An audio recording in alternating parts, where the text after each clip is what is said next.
E aí pessoal, beleza?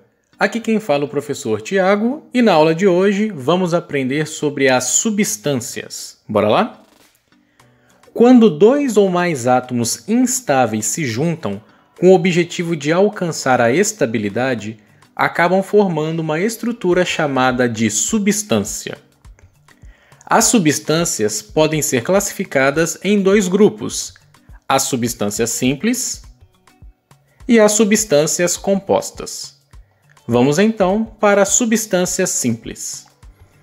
As substâncias simples são aquelas formadas por dois ou mais átomos do mesmo tipo de elemento químico, como por exemplo o gás oxigênio, conhecido pela fórmula O2, onde o O maiúsculo representa o elemento químico oxigênio e o número 2 indica a quantidade de átomos de oxigênio presentes nesta substância simples.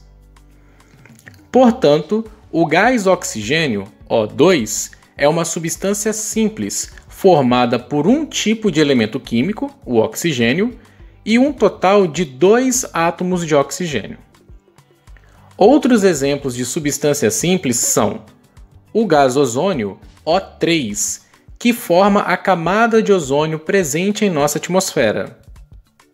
O gás nitrogênio, N2, encontrado no ar atmosférico. O iodo, I2, e o enxofre, S8. Outra característica das substâncias simples é que elas não podem ser divididas em outras substâncias mais simples. Na sequência, vamos para as substâncias compostas.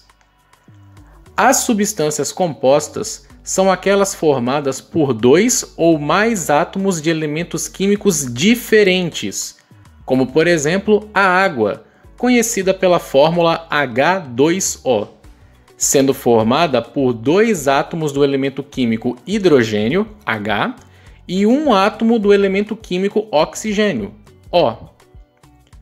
Quando houver apenas um átomo de determinado elemento químico em uma substância, não há necessidade de colocar o número 1 em sua fórmula, como é o caso do oxigênio na molécula de água, H2O. Portanto, a água é uma substância composta, formada por dois tipos de elementos químicos diferentes, o hidrogênio, H, e o oxigênio, O, e um total de 3 átomos, sendo 2 de hidrogênio e 1 de oxigênio. Outros exemplos de substâncias compostas são o ácido clorídrico, HCl, encontrado no suco gástrico em nosso estômago, o gás carbônico, CO2, que eliminamos em nossa expiração, e o cloreto de sódio ou sal de cozinha, NaCl, que utilizamos em nosso dia a dia na preparação de refeições. Outra característica das substâncias compostas é que elas podem ser desmembradas em outras substâncias compostas ou simples, como é o caso do carbonato de cálcio, CaCO3, ou calcita.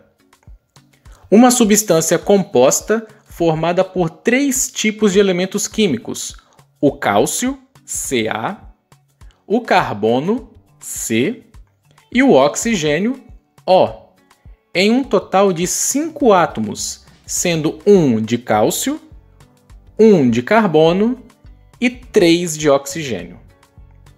O carbonato de cálcio ou calcita, CaCO3, pode ser utilizado como medicamento no tratamento de doenças causadas pela falta de cálcio nos ossos, como a osteoporose. Quando o carbonato de cálcio, CaCO3, é submetido a elevadas temperaturas, ele é desmembrado em 2 novas substâncias compostas, a cal viva, CaO, e o gás carbônico, CO2. E aí, pessoal? Ficou alguma dúvida? Se ficou, veja novamente essa videoaula, beleza? Então é isso. Até a próxima aula de ciências do professor Tiago.